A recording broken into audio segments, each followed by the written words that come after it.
দর্শন দাস কারামচান ওরফে পণ্ডিত, বয়স ১০০ ছুঁই ছুঁই। ঠিকমতো চোখে দেখতে না পারলেও স্টেশনের প্ল্যাটফর্মে বাঁশি, খেলনা ও ওজন মাপার মেশিন নিয়ে বসেছেন তিনি। ছেলেমেয়ে থাকলেও তারা নিজেদের মতো করে ব্যস্ত। ওদের কথা বলিয়েন না, ওরা নিজের নিজের তালে আছে। সবাই ব্যস্ত, খোঁজখবর রাখেন। না, ওটা খোঁজ খবর যদি ভালোই হতো তাহলে আজকে এটা দিন দেখতে হতো না। এইভাবে চলতেছে আজকে 22 বছর ধরে। এই স্টেশনে 22 বছর ব্যবসা করেন? 22 বছর। সম্প্রতি সৈয়দপুর রেল স্টেশনে কথা হয় তার সাথে, জানালেন ভিক্ষা করলেও এর চেয়ে বেশি আয় করতে পারতেন তিনি, কিন্তু মালিকের কাছে চান শেষ পর্যন্ত তিনি পরিশ্রম করে খাবেন। গল্পে গল্পে একসময় বললেন বড় ব্যবসায়ী ছিলেন তিনি। উনি পাঠাচ্ছে ডাল, আপনি নেবেন না, উনি নারাজ হবে। বলে ও নারাজ হবে তাহলে নেব, নাহলে আপনি তো ভিক্ষা করেন না। বলে না। চোখের সমস্যা কতদিন ধরে আপনার? এই 22 বছর ধরে বাবা। কি ব্যবসা করতে লাগে? কাঁচামালের বড় ব্যবসায়িক ছিলেন। এত বয়স চোখে না দেখেও কিভাবে ব্যবসা করেন দর্শন দাস কারামচান ওরফে পণ্ডিত? এখন চোখে দেখেন না, ব্যবসা কিভাবে সামলান? এভাবে আনে, বিছায়। মানুষ কোনোদিন দয়ালু হয়, সহযোগিতা করে, আবার হাত ধরে নিয়ে যাবে, রিক্সাতে উঠাবে, রিক্সাওয়ালা জায়গা মতন পৌঁছাবে।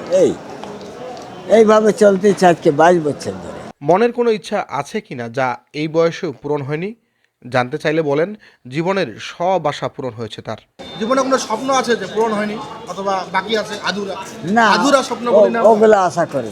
কেন? আমার কথা হলো উনি যতদিন রাখবেন আমি থাকবো, তারপরে কি করবেন আমি জানি আধুরা স্বপ্ন বলতে কোনো না। না, বহুত টাকা বহুত দেখছি। যখন আমি বড় ব্যবসায়ী ছিলাম আমার বেগ ভরে টাকা দেখছি, আমার মনটা ভর্তি আছে, আমার ওদিকে নেই। আর আমি বলছি কি আমাকে ভিক্ষা করে খাওয়াবেন না, আপনি রুজি করে খাওয়ান। আমি যে আপনার সাথে কথা বলতেছি আপনি আমাকে দেখতে পাচ্ছেন? না, দেখতে তার তো কথা বলতাম। ঝাপসা ঝাপসা। হ্যাঁ, একেবারে কিছু না। এই যে বাতি আলো আছে না, হ্যাঁ। একেবারে অল্প, ওটাও মানে ঝলক করতেছে, চিলকাচ্ছে। কিন্তু চোর ছেচর তো স্টেশনে বেশি থাকে। হ্যাঁ, এটা আপনার জিনিসপত্র নিয়ে চলে যায়। চলে গেলে তো বললাম না, দুবার মোবাইল চুরি হলো, দোকান উঠে এগুলা মেশিন চুরি হলো, পকেট থেকে টাকা নিল 5-6 হাজার টাকা 2-3 বার। চিট করো, কি বল, করার তো কিছু নেই। কাছে কিছু বলে না এই গভীর রাত পর্যন্ত থাকেন যে? না, বলবে কি, বলে এত রাত্রি থাকেন কেন?